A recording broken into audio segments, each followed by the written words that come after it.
Yo soy Sofía Velarde, soy licenciada en Historia y soy maestra en Filosofía de la Cultura. Me he dedicado a la historia del arte, sobre todo a la historia del arte que tiene que ver con la simbiosis o el mestizaje artístico que se da en el Virreinato de la Nueva España y todas las coincidencias que tiene el arte, la herencia española e indígena.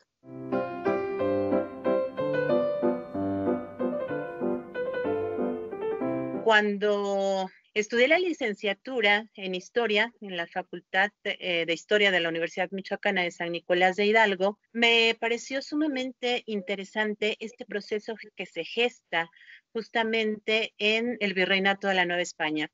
Y pues desde ahí me parecía que se podían obtener muchísimas explicaciones, ¿no?, sobre lo que somos. Yo empecé también a estudiar mi historia familiar y me di cuenta de que justamente tenía ancestros españoles y también tenía por alguna parte este linaje indígena. Entonces empecé a explicar muchas cosas y empecé a darme cuenta de la riqueza que es tener estas costumbres, tradiciones de España y en este caso de los pueblos indígenas de Mesoamérica, a través de mitos, de leyendas, de palabras, de la gastronomía, de creencias. Todo esto se gesta durante 300 años, en este caso en el Virreinato de la Nueva España, pero bueno, que fue un proceso muy similar en muchos de los países de Hispanoamérica.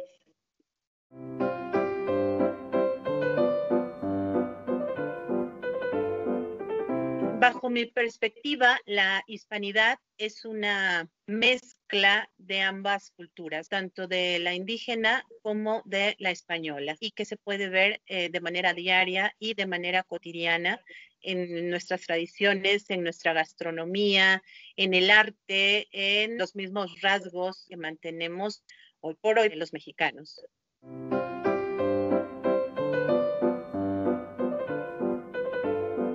No es una cultura española ni es una cultura indígena. Podemos denominarla en este caso como una cultura hispana en las grandes portadas de los grandes conventos o de los grandes centros religiosos que existen en el Virreinato de la Nueva España. Bueno, y en muchos edificios de Hispanoamérica hay un sinfín de símbolos de las antiguas culturas indígenas del territorio que conviven con los modelos artísticos españoles. Por ejemplo, en una capilla abierta de alguna población de Michoacán conviven perfectamente las esculturas en piedra de veneras bautismales con las figuras de una mazorca de maíz, que nos están haciendo referencia, por ejemplo, a la antigua divinidad de los pueblos indígenas, ¿no? Entonces aquí se funden no solo estilos o nuevas formas artísticas, sino también creencias y devociones de ambas culturas para conformar ahora una sola cultura, que podemos llamar ahora como la cultura hispana.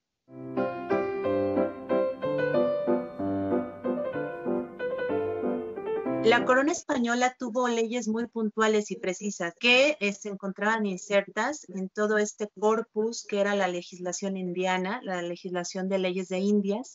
Y por lo menos para el caso del Virreinato de la Nueva España, los españoles fueron muy puntuales en que a los indios se les dejase vivir en los pueblos de indios. Incluso se tenía una legislación que iba encaminada a no permitir que ni españoles ni mestizos vivieran en estos pueblos. Entonces, de esta manera, muchas comunidades indígenas pudieron mantener sus usos y costumbres. Es por ello, bueno, que sobreviven muchas comunidades indígenas. Sin embargo, también aquí vamos a ver la fusión matrimonial de españoles e indígenas. Y esto no solo da lugar a un mestizaje étnico, sino también a un mestizaje cultural, donde ahora van a estar presentes la cultura tanto de los antiguos pueblos indígenas de Mesoamérica como también las costumbres y tradiciones de la península española, ¿no?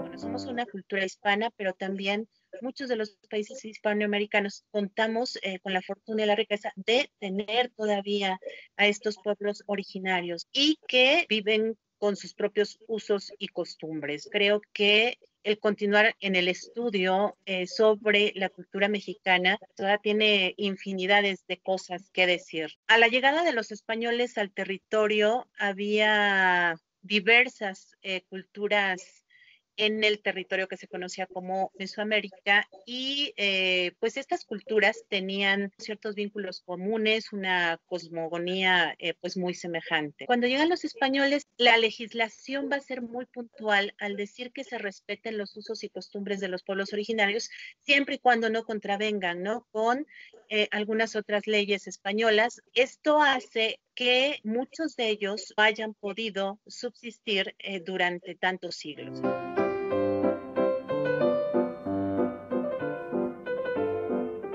Michoacán, quizás uno de los sectores culturales más importantes es el de la cultura purépecha, aunque también han sobrevivido algunos otros grupos en otras regiones, como lo es el de los otomís, los mazahuas, y ahora en la costa de Michoacán también sobrevive algún antiguo grupo de origen náhuatl. Una de las culturas más importantes del territorio lo fue la cultura purépecha, también que es milenaria. La lengua ha prevalecido en muchos sentidos.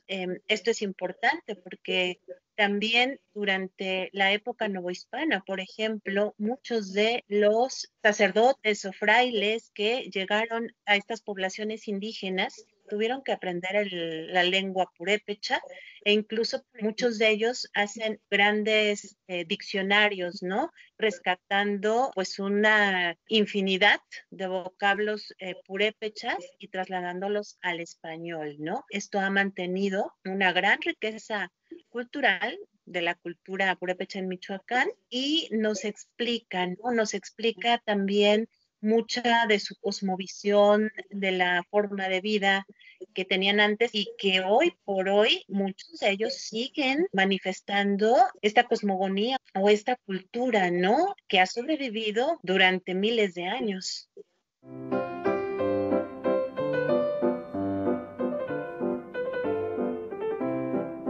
Yo laboro en el Museo de Arte Colonial de la ciudad de Morelia. Es un recinto importante porque alberga diversas esculturas realizadas principalmente en madera policromada, pero también con una técnica que justamente es esta fusión de la que hablamos, ¿no? Esta fusión artística española indígena.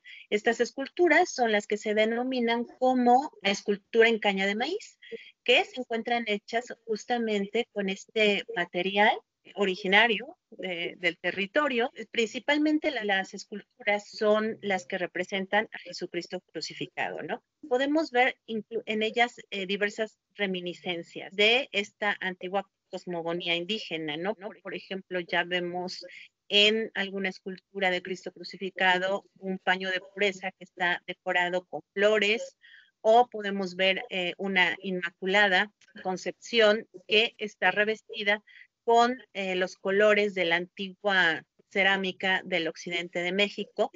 Y todos estos colores y todas estas flores y todos estos símbolos que van apareciendo en estas esculturas nos remiten a un significado importante que tenían todos estos pueblos indígenas, ¿no? Y que de alguna manera hacen reminiscencia a sus antiguas divinidades, a su mundo, a sus mitos. Entonces, a través del arte podemos ver una riqueza extraordinaria, ¿no? De la fusión étnica y cultural.